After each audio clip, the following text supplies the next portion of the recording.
মেয়েকে দূরে রাখার পর থেকেই হাড়ে হাড়ে টের পাচ্ছি মেয়েকে দূরে রাখার কষ্ট। ভেবেছিলাম মেয়েকে দূরে রাখলে হয়তো ভালোভাবে পড়াশোনা করবে, ভালো শিক্ষায় শিক্ষিত হবে, কিন্তু এখন দেখতেছি যে কষ্টটাই বেশি। শিক্ষা তো দূরের কথা, এখন যে কষ্টটা পাচ্ছি সেটা আর বলে বোঝানো যাবে না। মেয়ে ওইদিকে ছটফট করে আমার জন্য, আমি ছটফট করি মেয়ের জন্য। যাই হোক, সকালবেলা উঠিয়ে রেডি হয়েছি, মেয়েকে দেখতে যাব। প্রতি সপ্তাহে আমাকে জার্নি করতে হয়, মেয়েকে দেখার জন্য যেতে হয়।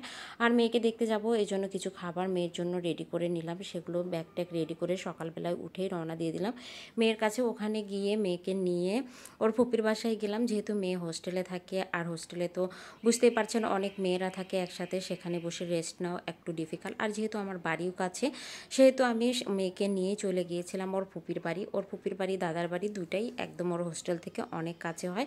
তো সেখানে রেস্ট নিয়ে বিকেলবেলা এই যে এখন গুটি গুটি পায়ে হেঁটে হেঁটে চলে যাচ্ছে ও দাদার বাড়িতে। আর এই রাস্তার পাশে নয়নতারা ফুলগুলো দেখে আমার কাছে অনেক বেশি ভালো লেগেছিল, তাই একটু আপনাদের জন্য শ্যুট করে নিলাম। আর বেশি যেহেতু দূরে না, সেহেতু আমি হেঁটেই যাব। আর মাঝখানে পড়ে যায় নতুন হাট, নতুন হাটে একটু ঢুকবো, মেয়ের জন্য কিছু কেনাকাটা আছে সেগুলোও করে নেব। তো ওই যে বলছিলাম মেয়েকে দূরে রাখার কষ্ট এখন আমি হাড়ে হাড়ে টের পাচ্ছি। একদিনও মেয়ে আমাকে ছাড়া থাকতে পারে না, সপ্তাহে একটা দুইটা দিন ওর কাছেই থাকি, তবুও আসার সময় অনেক বেশি কান্না করে। এখন মনে হয় যে ওকে দূরে রেখে আমি ভুল করেছি, আর আমিও এর শাস্তি পাচ্ছি। আমারও একদম ভালো লাগে না ওকে ছাড়া, যতক্ষণ না ওকে দেখছি ততক্ষণ যেন মনে শান্তিই পাই না আমি।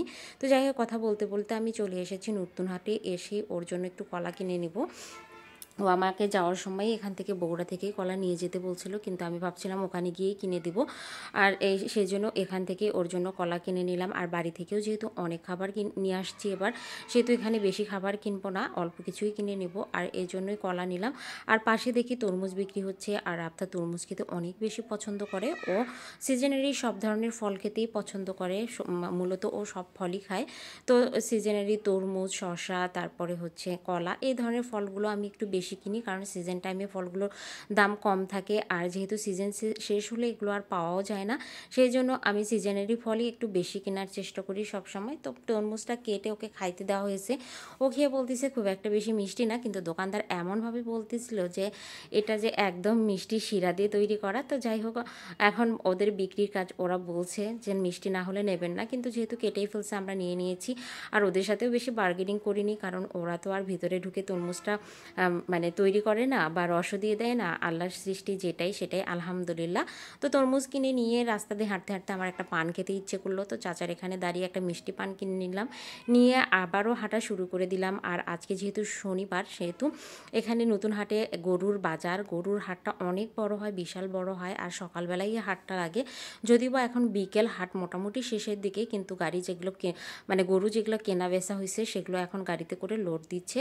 তো ওর দাদার বাড়িতে গিয়ে ওখানে কিছুটা সময় অপেক্ষা করে ওদের সাথে কথাবার্তা বলে তারপর চলে এসেছি ওকে হোস্টেলে দিতে। হোস্টেলে দিয়ে তারপর আমি চলে যাব আজকে বাড়িতে। আর হোস্টেল থেকে নিচের বিল্ডিংগুলো দেখতে অনেক বেশি ভালো লাগতেছিল, সেজন্য ভাবলাম আপনাদের জন্য একটু শ্যুট করে নেই। অনেক সুন্দর এই জায়গাটা, আমার কাছে তো বরাবরই ভালো লাগে এই বেলকুনি থেকে দেখতে। Thank you.